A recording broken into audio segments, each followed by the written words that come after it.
Que cette affaire soit réglée avant le lever du soleil. Je n'accepterai aucun échec.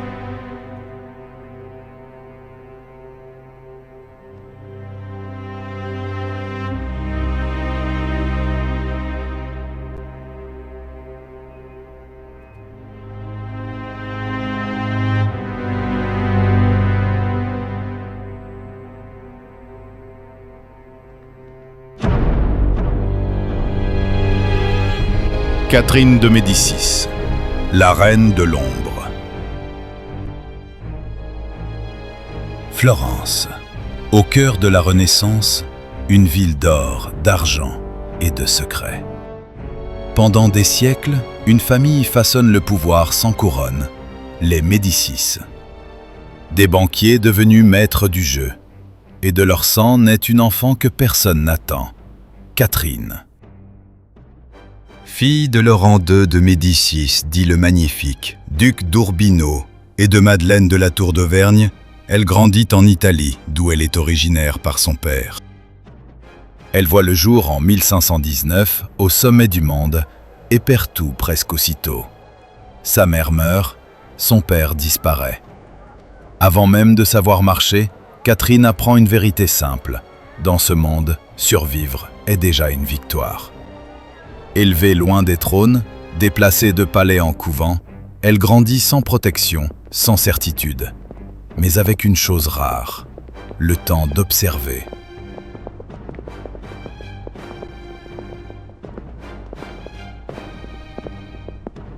Dans le silence des cloîtres, elle apprend les langues, les nombres, les signes. Elle apprend surtout à se taire et à comprendre son temps dans sa cité de Florence impitoyable. Car Catherine n'est pas née pour aimer. Elle est née pour servir des intérêts qui la dépassent. Très tôt, elle devient un enjeu, un pion entre Rome et Paris. Une promesse qu'on déplace sans lui demander son avis. À 14 ans, on la marie. Non pas comme une épouse, mais comme un traité vivant. Elle quitte l'Italie et Florence, escortée par des cardinaux et ses dames de compagnie. Voici ses derniers pas dans le palais familial qui lui briseront le cœur. La France l'attend. Retrouvera-t-elle un même raffinement de l'autre côté des Alpes? Moins sûr. Elle sera mariée au roi de France. Dès son arrivée, elle sera accueillie par des regards méfiants. À la cour, Catherine est étrangère à tout, à la langue, aux usages, à l'amour. Dès les débuts de son règne, Catherine de Médicis accorde sa confiance à Michel de Notre-Dame. Une fascination silencieuse unit la reine et le prophète. Elle lui confie alors une mission secrète en 1548, celle de retrouver un savoir puissant des Médicis, transmis depuis Côme l'Ancien. Une formule médicinale redoutable, le Médécie, qui donnera d'ailleurs le nom à cette famille. Ce secret est capable de combattre les maladies les plus dangereuses. Le parchemin n'était pas gardé dans un coffre, à Florence, mais dissimulé dans une toile peinte, cachée entre deux couches de peinture. Nostradamus le découvre, le rapporte en France. Et dans l'ombre des palais, ce secret renaît au cœur de ces potions alchimiques, sous le regard de Catherine. Les formules herboristiques complètes de votre aïeul comme l'ancien. Le mari de la reine, le roi Henri, appartient à une autre femme. Diane. Plus belle, plus puissante, plus visible. Catherine endure, elle observe encore. Elle comprend que le pouvoir ne se prend pas de face. Il se contourne, il s'attend. Elle possède un solide réseau d'espions et se tient au courant des moindres toussements de la cour. Catherine est patiente, pugnace. Les années passent. Pas d'enfant. Les murmures grandissent. Sans héritier, elle est remplaçable. On l'a dit stérile. On l'a dit maudite. On l'a dit dangereuse.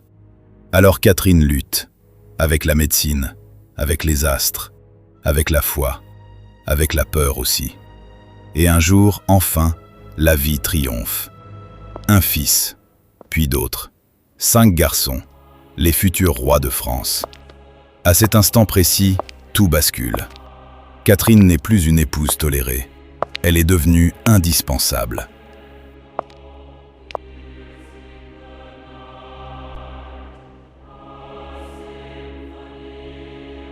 Puis vient la mort. Brutale, spectaculaire. Henri II tombe sous une lance brisée, devant une cour figée d'horreur. Catherine revêt le noir, à jamais. Désormais, elle est reine-mère. Et ce rôle, elle va l'habiter pleinement. Ses fils montent sur le trône et meurent trop jeunes. Le royaume vacille entre catholiques et protestants. La France brûle lentement. La France est coupée en deux. Les maisons royales s'observent, s'affrontent, intriguent. La foi devient une arme, le trône un champ de bataille.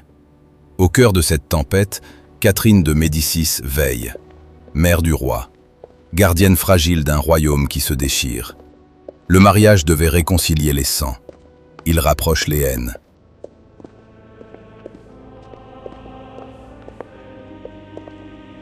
Dans la nuit de la Saint-Barthélemy, les cloches sonnent. Les ordres se brouillent. La violence déborde. Qui a décidé?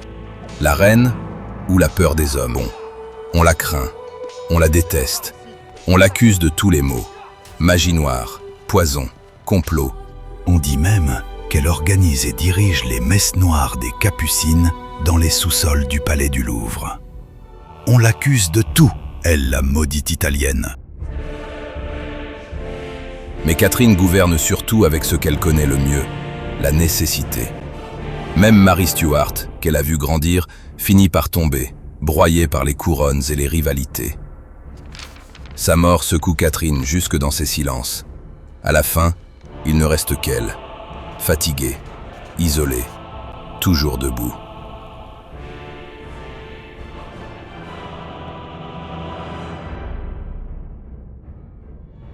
Que cette affaire soit réglée avant le lever du soleil. Je n'accepterai aucun échec. Catherine de Médicis meurt en 1589. Mais son ombre, elle, ne disparaît pas. Car elle n'a jamais été une reine aimée. Elle a été une reine nécessaire. Et peut-être la femme la plus incomprise de l'histoire de France.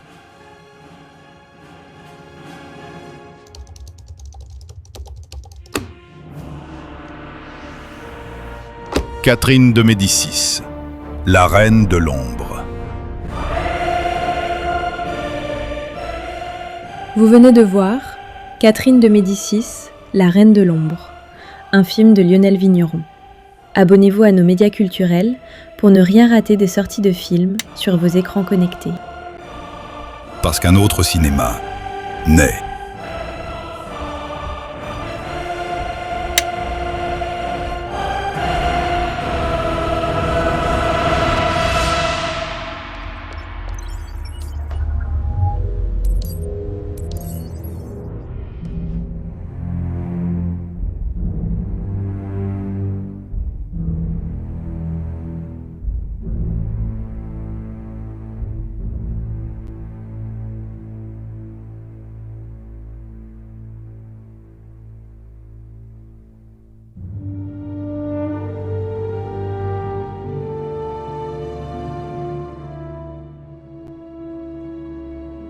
The Time Machine.